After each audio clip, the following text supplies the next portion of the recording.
American একটা পেপারে 2001 সালে American crime control and international politics নিয়ে একটা পেপার ছিল। সেই পেপারে তালিবানি অত্যাচার আফগানিস্তানে তার পুরো ডিটেলিং ছিল মহিলাদের উপরে, এবং সেখানে একটা প্রসেসের নাম বলা হতো যাকে বলা হয় সুরিয়া, SURIYYA, সুরিয়া। সুরিয়া একটা প্রসেস যার মধ্যে দিয়ে সেক্স স্লেভারি মহিলাদের বাধ্য হয়ে করানো হতো, এবং এটা নিয়ে সেই তৎকালীন বহু এনজিও, বহু সংস্থা, গ্লোবাল সংস্থারা প্রচণ্ড অ্যাক্টিভলি কাজ করা শুরু করে, এবং ওম্যানদের উপরে কী রকমের অত্যাচার তালিবানরা করছে তাই নিয়ে বিরাট রকম নাড়াচাড়া পড়া গোটা পৃথিবী জুড়ে, এবং তার ফলস্বরূপ কি হয়েছে পরবর্তীকালে আমরা সবাই জানি। আপনারা শেখ শাহজাহানকে বলার সময় বিভিন্ন বাঘ, ভাল্লুক, কুকুর, বেড়াল অনেক কিছু বললেন, বিভিন্ন প্রাণীদের সাথে তুলনা করলেন। আমি প্রাণীদের খুব সম্মান করি, আমি নিজেও একটা প্রাণী, এবং কুকুর, বেড়াল, ইঁদুর হলেও আমি তাকে সম্মান করি। আমি এই লোকটাকে প্রাণী বলে গণ্যই করি না, প্রথম কথা, অন ক্যামেরা বললাম আমি এটা।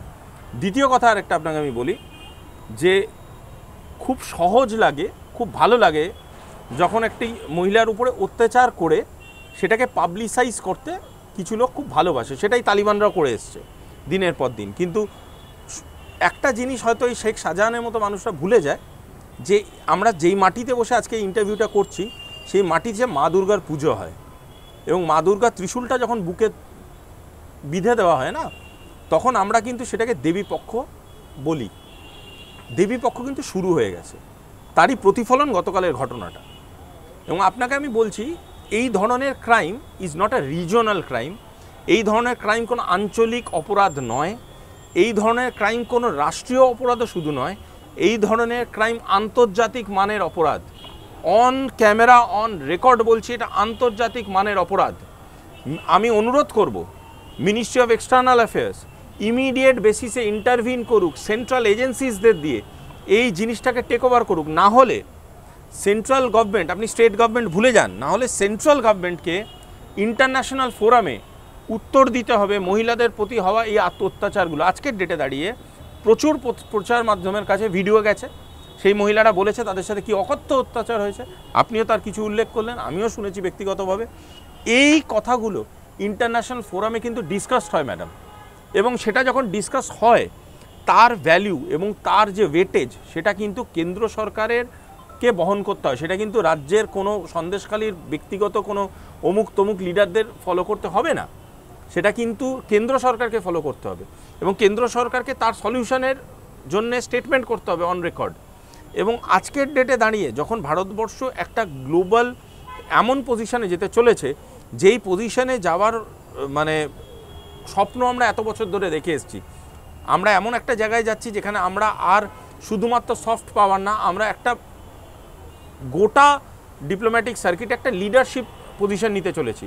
সেখানে একটা রাজ্যের একটা অংশে মহিলাদের সাথে এই ধরনের প্ল্যান্ড ক্রাইম হচ্ছে, এটা কিন্তু ভারতবর্ষের চরিত্রের জন্য গোটা পৃথিবীর কাছে প্রচণ্ড একটা নক্কারজনক পরিস্থিতি সৃষ্টি করছে। এবং ইমিডিয়েটলি আমি অন রেকর্ড বলছি, immediately central government and central government agency should intervene. Immediately মাথা গলানোর প্রয়োজনীয়তা আছে। ইমিডিয়েটলি সেন্ট্রাল গভর্নমেন্ট এই শেখ শাহজাহান, তার সাঙ্গপাঙ্গ যারা তার, দেখুন কুকুর, বিড়াল এরা কোনোদিন একা ঘোরে না, এরা দল বেঁধেও ঘুরতে পারে, এদের এই দলগুলোকে ধরুক এবং ধরে জেলে ঢোকাক। কিন্তু এই জন্য কিন্তু সন্দেশখালীতে দিল্লির 5 সদস্যের যে ফ্যাক্ট ফাইন্ডিং কমিটি তারা এসছে, এবং গত 3 বছর ধরে কিন্তু 35টি ফ্যাক্ট ফাইন্ডিং কমিটি এসছে এবং তাদের রিপোর্ট জমা করেছে, কিন্তু আলটিমেটলি কি কোনো কাজ হবে? শুনুন, ওই ভালো কথার দিন চলে গেছে, ওই ফ্যাক্ট ফাইন্ডিং রিপোর্ট, গল্পগুজব, লেখালেখি ওই দিন চলে গেছে। চাপকে চামড়া তোলার দিন এসছে, ঠিক আছে? যেটা হচ্ছে না এটা কোনো ভদ্রতা, সভ্যতার লেশমাত্র নেই এটায়। আমি আপনাকে বলছি, মানুষ মানবিকতার ঊর্ধ্বে চলে গেছে এই জিনিসটা। আপনার কাছে পলিটিক্যাল পাওয়ার থাকতে পারে, আপনার কাছে ফিনান্সিয়াল পাওয়ার থাকতে পারে, আপনার কাছে করাপশানটা আপনার রুটি রুজি হতে পারে। আমি ডাইরেক্ট বলছি, করাপশানটা আপনার রুটি রুজি হতে পারে। আপনি যে কোনো রাজনৈতিক ব্যক্তিত্ব হতে পারেন, আপনি যে কোনো রাজনীতির সাথে যুক্ত থাকতে পারেন, কিন্তু এটা যেটা হচ্ছে এটা মানবাধিকার লঙ্ঘন হচ্ছে, আন্তর্জাতিক লেভেলের মানবাধিকার লঙ্ঘন। একটি মহিলাকে দিনের পর দিন সেক্স স্লেভারি করানো হচ্ছে। অত রেখে ঢেকে কথা বলে লাভ নেই, যেটা ঘটছে সেটাকে ডাইরেক্টলি হেড অন আমাদের নিতে হবে। সেক্স স্লেভারি, সুরিয়া, আমি ওয়ার্ডটা বলে দিলাম, গুগলে গিয়ে চেক করে নিতে বলবেন লোকজনকে, SURIYA, সুরিয়া, এটা ঘটছে এবং এটা প্র্যাকটিক্যালাইজ করানো হচ্ছে। এখানে এর জন্যে সরকারিভাবে মদত দিচ্ছে, রাজনৈতিক মদত আছে এই লোকগুলোর কাছে। এত আন্তর্জাতিক মানের আর্মস তারা ইউজ করছে, কোথা থেকে তারা অ্যাক্সেস পাচ্ছে, কোথায় তাদের সেই লাইসেন্স? ইমিডিয়েট বেসিসে কেন্দ্র সরকার রাজনৈতিক কোনো রকম প্রেক্ষাপট না ভাবনা চিন্তা করে কলার চেপে ধরুক, একদম হিঁচড়াতে বার করুক সন্দেশখালী থেকে, দেখি আমি কত বড় সে মাফিয়া। কিন্তু দাদা তাতে কি হবে, মানে তাতে কি এই যে ঘটনাগুলো ঘটছে যেটা নিয়ে আপনি বলছেন, যেটা মানে একটা আন্তর্জাতিক মানের ক্রাইম, অফকোর্স, এবার এই ক্রাইমের কি প্রভাব ভোট ব্যাংকিং এ পড়বে তৃণমূলের জন্য? শুনুন, ভয় এমন একটা জিনিস না, মানে ফিয়ার লিডস টু ভোট, এই কথাটা প্র্যাকটিক্যালি পলিটিক্সে বহু লোক বিশ্বাস করে। ভয় আপনাকে অনেক কিছু এমন কাজ করায় যেটা আপনার হয়তো চরিত্রে নেই। সো এই ভয়টাকে এরা ইচ্ছাকৃতভাবে এমন ফ্রেম করাবার চেষ্টা করে যাতে একটা মানুষ তার স্বাভাবিক চিন্তা থেকে দূরে চলে যাবে। আমি বারবার বলছি, যাদের উপরে এই অকথ্য অত্যাচারগুলো হয়েছে, যে মহিলাদের উপরে, আপনি হলফ করে বলতে পারেন তাদের মধ্যে কোনো মহিলা তৃণমূলকে ভোট দেয়নি? আপনি হলফ করে বলতে পারেন তাদের কোনো মহিলা সক্রিয় তৃণমূলের সাথে যুক্ত না? হতে তো পারেই। আমার কথা হচ্ছে, এটা রাজনৈতিক কোনো ঘটনা নয়। এটাকে সবাই রাজনৈতিক স্টেটমেন্ট করে রাজনৈতিক ঘটনা বলছে। এটা রাজনৈতিক কোনো ঘটনা শুধু নয়, এটা একটি নির্দিষ্ট রাজনৈতিক ছত্রছায়ায় একটি মানুষ আন্তর্জাতিক মানের ক্রাইম করছে, এবং ক্রাইমটা এতটাই স্ট্রং ক্রাইম করছে যে একটা মানবাধিকার লঙ্ঘন চলছে দিনের পর দিন, এবং এটা কিন্তু খুব অর্গানাইজডভাবে হয়। আমি কালকে একটা স্টেটমেন্ট দেখছিলাম, মানে গা শিউড়ে ওটা স্টেটমেন্ট, বাড়িতে এসে খটখট করে তার হাজব্যান্ডকে বলা হচ্ছে পাঠিয়ে দিতে, এরকম কিছু একটা সর্ট অফ। আমি বলতেও চাই না, আমি নিজে একজন কন্যার পিতা হয়েছি, মানে আমার বাজে লাগছে বলতে, ভাবতেই অবাক লাগছে যে এরকম একটা বর্বর জায়গায় আমি বাস করি, এরকম একটা বর্বর রাজ্যে আমাকে থাকতে হয়, কাজ করতে হয়।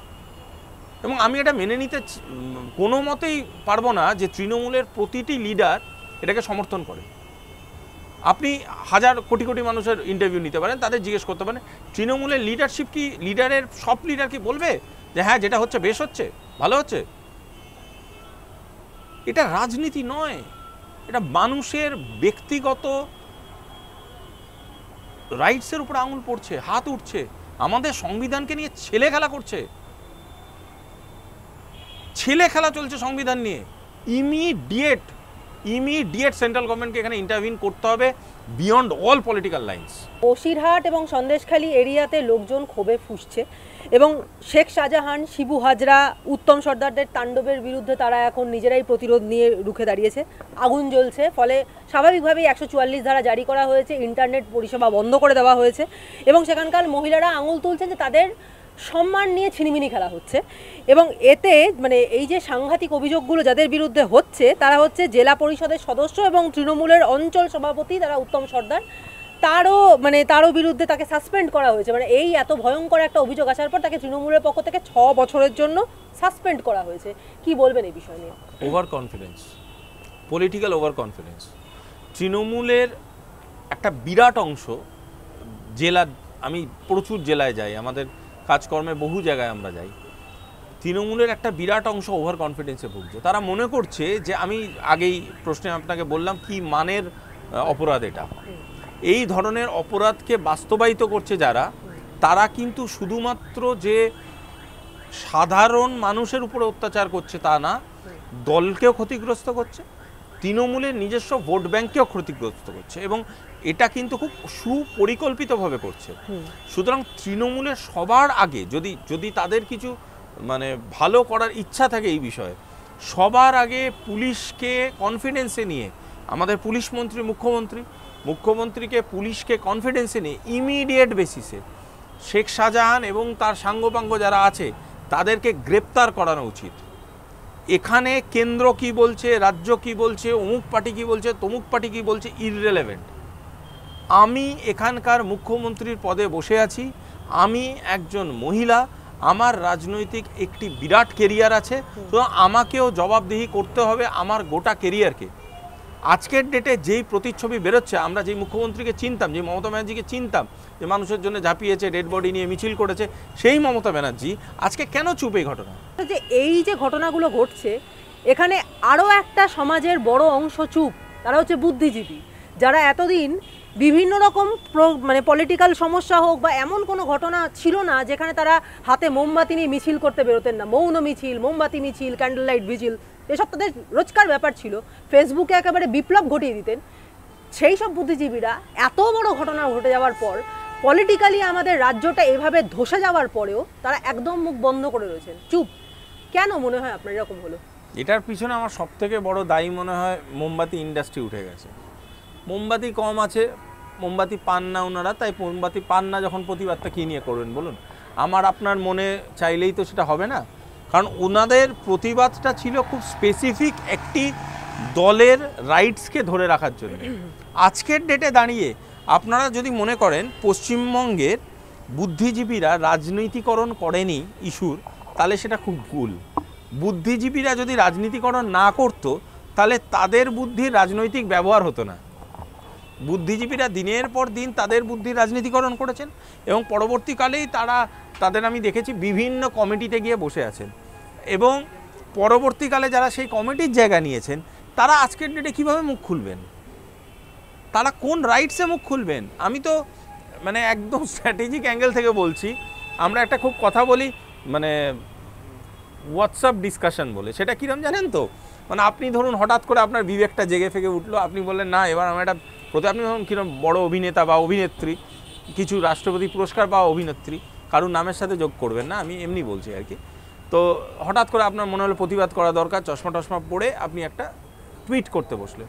এবার আমি যদি এখানকার ধরুন কোনো একটা বড় রাজনৈতিক ব্যক্তিত্ব, আপনাকে একটা আপনি টুইট করার আগে আপনাকে একটা হোয়াটসঅ্যাপ করে দিলাম যে দিদি ওই কমিটিটা থেকে তাহলে কি আমি একটা নতুন লোককে খুঁজবো? সঙ্গে সঙ্গে আমি বললাম না ভাই, আমি তো আর সেই কথা বলতে চাইনি টুইটে, বলে আপনি আবার ফিরে এলেন। শোনা, এতটা নেগোশিয়েবল স্টেটাস হয়ে গেছে না মানুষের মানে বিবেকের, তার জন্য আর হয় না। আর এখানকার যারা বুদ্ধিজীবী আছে, সেই বুদ্ধিজীবীদের একটা কথা আমি আজকে বলতে বাধ্য হচ্ছি, তাদের নিজেদের একটা জিনিস বুঝতে হবে, শেখ শাহজাহানের যে সাঙ্গপাঙ্গনরা এতদিন ধরে ওই সন্দেশখালির ঘরটরে গিয়ে খটখট খটখট করছিল না, তারা আপনার বাড়িতে গিয়ে খটখট করবে না, এর গ্যারান্টি আপনি দিতে পারেন আগামী দিনে? সমাজটা যে জায়গায় যাচ্ছে, তারা খটখট করার আগে জিজ্ঞেস করবে যে আপনি অভিনেতা অভিনেত্রী নাকি কোনো অথর? আপনি কে সেটা জিজ্ঞেস করে না। ক্রাইম এমন একটা জায়গায় চলে যাচ্ছে পশ্চিমবাংলা, আপনি কে সেটা জিজ্ঞেস করবে না। আপনাকে ক্রাইমের শিকার হতে হবে, আপনি যেই হন। আপনার এখানে একটা কথা ভুলে গেলে চলবে না, আমরা এমন একটা গভর্নমেন্টকে ক্রিটিসাইজ করছি যে কিন্তু ডেমোক্রেটিক্যালি ইলেক্টেড। আমরা একটা বড় অংশ পশ্চিমবাংলার ভোট দিয়ে মমতা ব্যানার্জিকে এনেছেন, ঠিক আছে, তর্ক বিতর্ক থাকতেই পারে, এনেছেন। সেই গভর্নমেন্টটা আজকে কেন এমন বিহেভিয়ার করছে যে সেই গভর্নমেন্ট একটা আনস্টেবল স্ট্যাটাস। আজকে গভর্নমেন্ট আমার কেন কথায় কথায় ধরুন সিবিআই, ইডি, অমুক তমুক, কিসের দরকার মশাই? আমাদের এখানে পুলিশ কি ইনকম্পিটেন্ট? যথেষ্ট কম্পিটেন্ট, কাজ করতে দেওয়া হচ্ছে না। আমি আবার বলছি, দিনের পর দিন এই পুলিশকে দাবিয়ে রাখছে, তো পুলিশের ভিতরে মিউটিনি হবে। একটা ভবিষ্যৎবাণী আমি করছি, যদি আমি ভুল হলে আমার থেকে আনন্দ কেউ হবে না। সেটা হলো রাজনৈতিকভাবে যদি পশ্চিমবাংলার এই যে অবস্থান আছে সেটার একটা সলিউশন বেরোয় তাহলে ভালো, আদারওয়াইজ এইভাবে যদি চলতে থাকে পশ্চিমবাংলায় সিভিল ডিসওবিডিয়েন্স হবে, সাধারণ স্বাভাবিক মানুষ পথে নামবে, এবং এটা কিন্তু সাংঘাতিক একটা আকার নেবে। শুধু সন্দেশখালিতে যেটা ঘটেছে সেটা দেখে একটা ত্রাহি ত্রাহি রব উঠেছে, এটাই যদি ভাবুন জেলায় জেলায় অংশে অংশে আপনাদের বিভিন্ন রকম পজিশনে এই ঘটনাটা ঘটে গেল, তাহলে কিন্তু সাংঘাতিক একটা পরিসংখ্যান তৈরি হবে। পুলিশের হেফাজতে ভাঙড়ের তাজা তরুণ তুর্কি, তিনি হচ্ছেন আরাবুল ইসলাম, মানে ভাঙড়ের ত্রাস ছিলেন এক সময়। এবং অন্যদিকে তার যে এই যে আজকে তাকে হেফাজতে, পুলিশ হেফাজতে নেওয়া হলো, সেটাকে তৃণমূলের যিনি মুখপাত্র কুণাল ঘোষ, তিনি এটাকে বলছেন যে সবসময় বিরোধীরা বলে থাকে যে আমাদের দলে যারা থাকে তাদের এগেনস্টে কোনো স্টেপ নেওয়া হয় না, এটা হচ্ছে গিয়ে আমাদের রাজধর্ম পালন। তো প্রশ্নটা হচ্ছে, ইডির অফিসারদেরকে মেরে মাথা ফাটিয়ে দিল যে শাহজাহান, সে 1 মাসের ওপরে সে পুলিশের হেফাজতের বাইরে। তো আরাবুলের ক্ষেত্রে যে রাজধর্মটি পালন হলো সেটা শাহজাহানের ক্ষেত্রে কেন হতে পারলো না? প্রশ্নটা আপনি করলেন বলে আমি উত্তরটা দিচ্ছি, আদারওয়াইজ আমি মানে কপিল শর্মা এবং কুণাল ঘোষ একই কারণে দেখি। ঠিক আছে, ভদ্রলোক সত্যি খুব খারাপ লাগে, মানে উনি আর কী করবেন, মানে কিছু তো বলতে হবে ওনাকে। এবং একটা কথা বলাটা খুব প্রয়োজনীয় আজকের ডেটে, সেটা হলো কুণালবাবু রাজধর্ম কি বলে ওনার থেকে ভালো সত্যি পশ্চিমবাংলায় খুব কম লোকই জানবেন। উনি রাজধর্ম শিকারও হয়েছেন, আবার সেই রাজধর্মকে ব্যবহারও করেছেন। দ্বিতীয় কথা যেটা, যাকে জেলে পোড়া হলো তাকে তো জেলে পড়া হয়েছে, তাতে কোনো অসুবিধা নেই, ঠিক করেছে, পুড়েছে, ভালো করেছে, তার এগেনস্টে পুলিশ যা যা করণীয় করুক। কিন্তু শাহজাহান তার কম্পারিজন কেন হচ্ছে? শাহজাহানকেও তুলুক, ঠিক আছে, তো পুলিশ কাজ করতে চাইছে তো করুক না। আমি বলছি এর পিছনে অন্য রকম কোনো একটা মাইন্ডসেট আছে। ঠিক ভোটের আগে আগে তোলা হলো, তাকে সিকিওর করা হচ্ছে না তো, তাকে পুলিশি হেফাজতে সিকিওর করে রাখা হচ্ছে না তো ভোটের আগে রিলিজ করানোর জন্য? হতে পারে তো, কারণ আমিও একজন সাধারণ ভোটার, আমিও একজন সাধারণ মানুষ, আমারও প্রশাসনের প্রতি যে বিশ্বাসটা ছিল আস্তে আস্তে চলে গেছে। আজকে এমন একটা পরিস্থিতি দাঁড়িয়েছে, আপনাদের এখানে যত মানুষ আছে কেউ বলতে পারবে না সে প্রশাসনিকভাবে সেফ। কখন কি কেস খেয়ে যায় কেউ জানতে পারে? যা ইচ্ছে তাই কেস দিয়ে রাজনীতি করলে তাদেরকে জেলে ঢুকিয়ে দিচ্ছে। অথচ শাহজাহানের মতো এরকম টপ লেভেল ক্রিমিনালরা মার্কেটে ঘুরে বেড়াচ্ছে, পুলিশ জানে না। কালকে একজন ভদ্রমহিলা বলছিল শাহজাহান এখানেই আছে, তার বিভিন্ন প্রচার মাধ্যমে ভিডিও দেখেছি। যদি সে বলছে শাহজাহান এখানে আছে, পুলিশের ইনফরমার নেই, পুলিশ জানে না? হতে পারে কখনো এরকম একটা জিনিস, পুলিশ জানে না? সব জানে পুলিশ।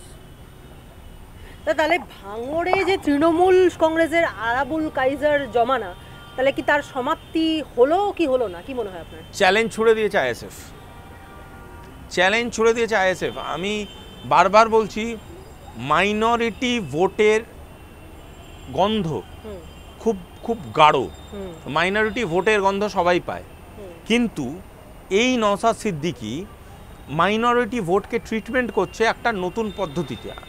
এটা একটু বুঝতে হবে, স্ট্র্যাটেজিক অ্যাঙ্গেলে বুঝতে হবে। এই পদ্ধতিটা হচ্ছে প্রথমবার সে মাইনরিটি ভোটের ব্যাপারে ডেভেলপমেন্টাল পলিটিক্সের কথাবার্তা বলছে, যেখানে সে চাকরির কথা বলছে, যেখানে সে সামাজিক স্বীকৃতির কথা বলছে, যেখানে সে ক্রাইমের কথা বলছে, কিন্তু ক্রাইমের কথা বলছে করোনা হিসাবে। ঠিক আছে, এই যে কাউন্টার যে স্ট্র্যাটেজিটাও নিয়েছে, এই কাউন্টার স্ট্র্যাটেজিটা যদি ও সাকসেসফুলি করতে পারে, তাহলে কিন্তু বিভিন্ন জেলার মাইনরিটি ভোট ভেঙে তাদের দিকে বেরিয়ে আসতে পারে। তাহলে তো এখানে নওশাদ সিদ্দিকীকে জেলে পড়াটা সব ইমিডিয়েটলি দরকার তৃণমূলের পক্ষে। হ্যাঁ, তাহলে কি সেটা করাটাই টার্গেট হয়ে উঠবে তৃণমূলের? অবশ্যই করবে।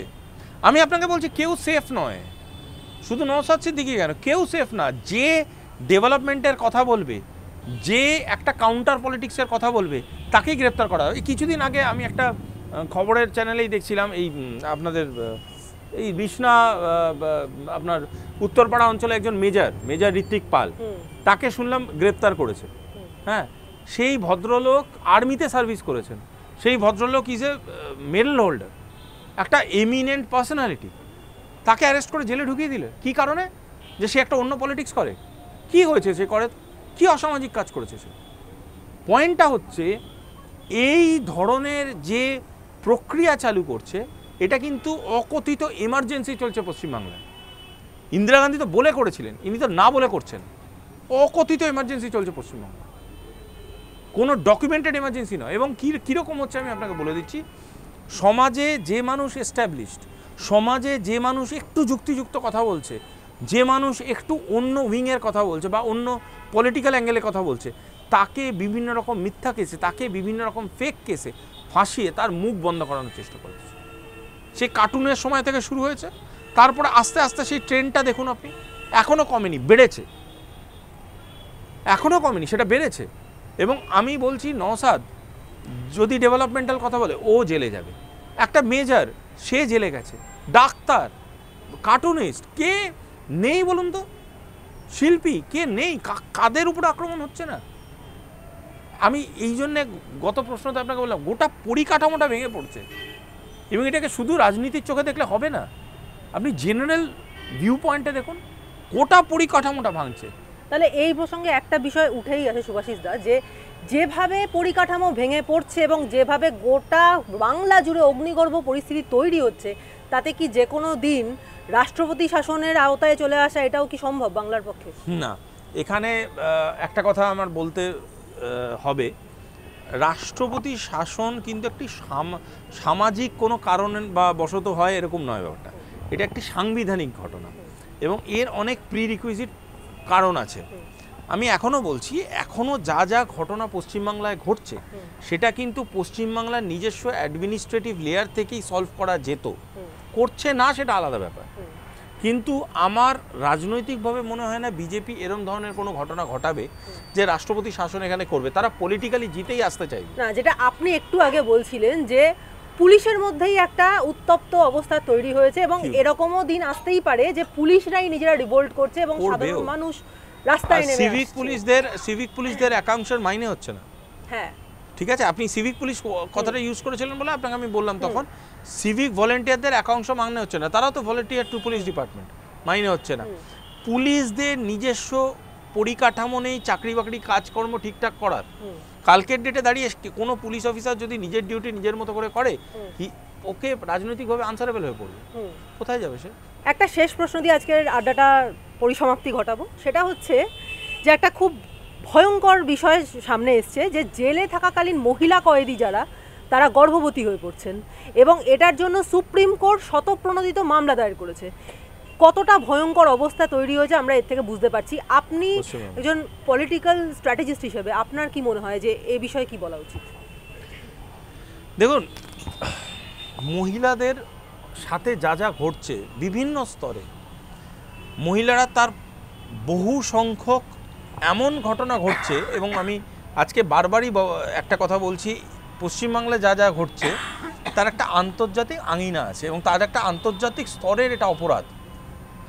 এবং এই যে আপনি এক্ষুনি যে ঘটনাটি বললেন, এটা নিয়ে ইউএনএও বিরাট ডিসকাশন হচ্ছে, ইন্টারন্যাশনাল কোর্ট ফোরামেও ডিসকাশন হচ্ছে about women's right in prison. যখন এই ধরনের ঘটনা হচ্ছে তার ইন্ডিকেশন কি আমরা সবাই জানি, ঠিক আছে? এবং এটা কোনোদিনই হতে পারে না যে prison falls directly under the government's rule, মানে গভর্নমেন্টের আন্ডারে প্রিজন পড়ে, প্রিজন তো সুপারভিশনের বাইরে না।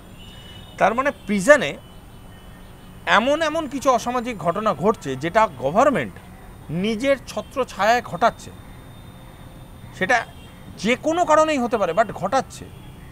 এটা এমন জিনিস নয় যেটা কোনো সিভিল এনভায়রনমেন্টে ঘটছে, এটা কিন্তু ঘটছে যে এনভায়রনমেন্টে, সেটা কিন্তু গভর্নমেন্টের ডাইরেক্ট ছত্রছায়ায় সেখানে ঘটছে। তার মানে আপনি বুঝতে পারছেন যে যারা এই ক্রাইমগুলোর সাথে যুক্ত বা যারা এই মানে অর্গানাইজড ক্রাইম বলে এই কথাটা আমি বারবার এই ইন্টারভিউতে বললাম, এই অর্গানাইজড ক্রাইম কথাটা কিন্তু মুম্বাই থেকে শুরু হয়েছিল, দাউদ ইব্রাহিমের সময় থেকে।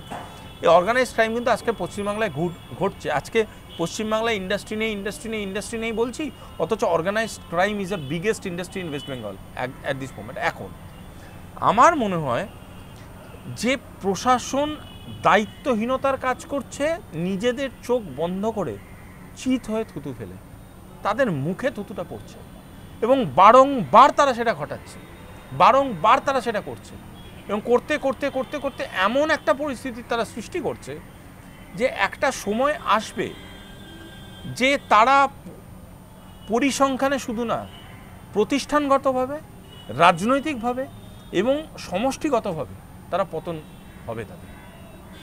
এটাই ভবিষ্যৎ।